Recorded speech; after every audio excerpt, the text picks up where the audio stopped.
सात समंदर की चाबी। समुद्र की लहरें आज कुछ बेचैन थीं। नीला अपनी छोटी नाव पर बैठी थी, हाथ में जाल और आंखें क्षितिज पर टिकी हुई थी। समुद्रपुर का तट पीछे धीरे धीरे छोटा हो रहा था और सूरज की किरणें पानी पर सोने की तरह चमक रही थी। वो हर दिन यहाँ आती थी मछलियाँ पकड़ने, अपने परिवार को खिलाने के लिए। पर आज हवा में कुछ अलग था, एक गहरी गूंजती सी आवाज, जैसे समुद्र कुछ कहना चाहता हो। नीला की उम्र 20 साल थी, पर उसकी आंखों में समंदर जितनी गहराई थी। गांव वाले उसे समुद्र की बेटी कहते थे, क्योंकि वह तूफानों में भी डरती नहीं थी। उसकी माँ मर चुकी थी और पिता कोई नहीं जानता था वह कहाँ गया। नीला के पास बस उसकी नाव थी और सपने जो उसे हर रात परेशान करते थे, सपने एक सुनहरे दरवाजे के जो समुद्र के नीचे कहीं छिपा था। उसने जाल फेंका और इंतजार करने लगी। तभी एक तेज हवा चली और पानी में कुछ चमका। नीला ने झुककर देखा, गहराई में एक पुराना जहाज था, उसका मलबा रेत पर बिखरा हुआ। उसने अपनी नाव को वहीं रोका और पानी में छलांग लगा दी। ठंड ने उसके शरीर को जकड़ लिया, पर उसकी जिज्ञासा उसे आगे खींच रही थी।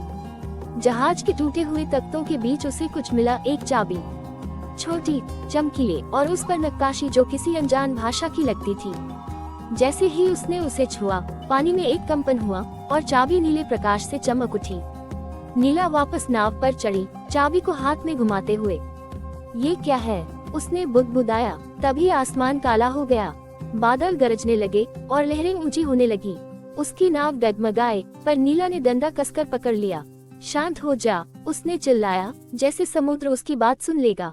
पर तूफान रुका नहीं। एक विशाल लहर ने उसकी नाव को तट की ओर धकेल दिया। जब वह किनारे पर पहुंची, गांव वाले उसे घेर चुके थे। नीला, ये क्या किया तूने? एक बूढ़ा मछुआरा चिल्लाया।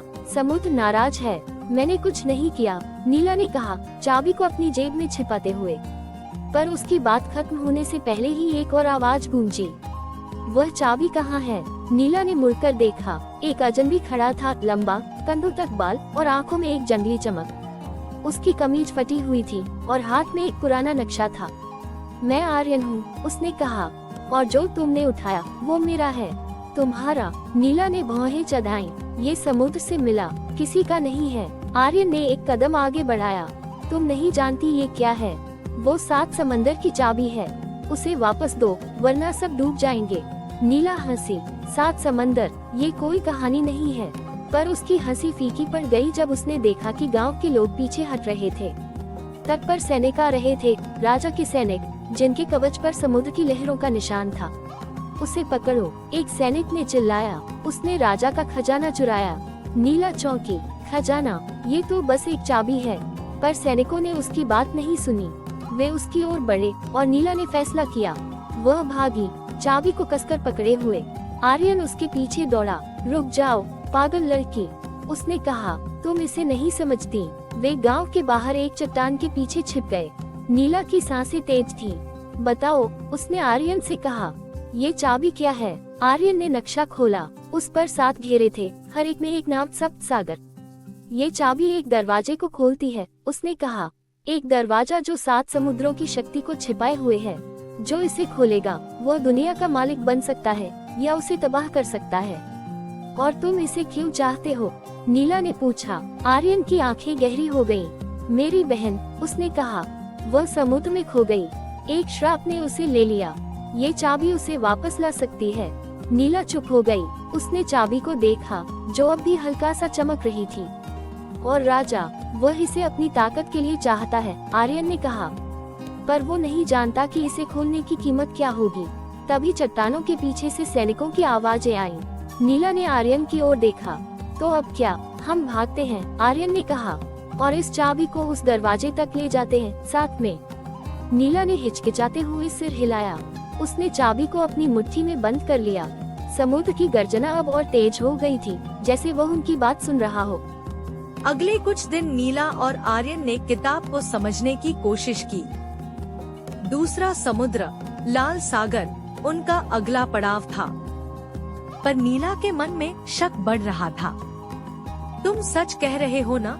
उसने एक रात पूछा, जब वे एक सुनसान तट पर आग जला रहे थे। तुम्हारी बहन, क्या वह सच में समुद्र में है?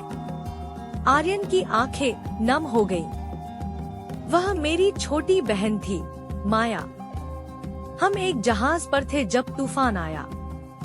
एक आवाज ने कहा कि अगर मैं 7 समुद्रों की शक्ति लौटा दूं, तो वह बच जाएगी। नीला चुप रही। उसे आर्यन पर भरोसा करना मुश्किल लग रहा था, पर उसकी आवाज में दर्द सच्चा था। लाल सागर में उन्हें एक और संकेत मिला, एक लाल रत्न जो पानी में तैर रहा था, पर यहाँ सैनिक फिर से उनके पीछे लग गए। नीला और आर्यन मुश्किल से बचे, और इस बार नीला घायल हो गई। आर्यन ने उसकी मदद की, और नीला का शक धीरे धीरे विश्वास में बदलने लगा। तीसरे से छठे समुद्र तक की यात्रा एक दुःस्वप्न थी। हरी खाई में जहरीली मछलियाँ थी, नीला गहरा में भंवर, सफेद सागर में बर्फीली लहरें, और सुनहरा समुद्र में एक विशालकाय मछली जिसने उनकी नाव तोड़ दी। हर जगह एक संकेत मिला, एक गोला, एक त्रिशूल, एक शंख और एक सुनहरा पंख। 7वां समुद्र, अंधेरा सागर, सबसे खतरनाक था। यहाँ सूरज की रोशनी नहीं पहुँचती थी। नीला और आर्यन ने सभी संकेतों को जोड़ा, और चाबी ने एक दिशा दिखाई। गहराई में एक विशाल सुनहरा दरवाजा था, जिसके चारों ओर प्राचीन मूर्तियाँ थी। यही है, आर्यन ने कहा, उसकी आवाज कांप रही थी। नीला ने चाबी दरवाजे के ताले में डाली। एक तेज रोशनी फैली और दरवाजा खुल गया। अंदर एक विशाल कक्ष था, जहां एक सिंहासन पर समुद्र की शक्ति, एक नीला गोला, चमक रहा था। तभी एक परछाई उभरी। यह राजा था, अपने सैनिकों के साथ। चाबी मुझे दो, उसने गरजते हुए कहा। नीला ने पीछे हटते हुए कहा, यह किसी की नहीं है। आर्यन आगे बढ़ा। मुझे मेरी बहन चाहिए। शक्ति दो और मैं इसे छोड़ दूंगा। नीला ने उसकी ओर देखा। आर्यन, नहीं, यह शक्ति दुनिया को बर्बाद कर देगी। एक गहरी आवाज गूंजी, एक को चुनो, शक्ति या जीवन। नीला ने सोचा। उसने अपने परिवार, गांव और समुद्र को याद किया। जीवन, उसने कहा। रोशनी फीकी पड़ी और गोला गायब हो गया। दरवाजे से एक लड़की बाहर आई, माया। आर्यन दौड़ा और उसे गले लगा लिया। राजा चीखा, पर सैनिकों समेत वह पानी में डूब गया।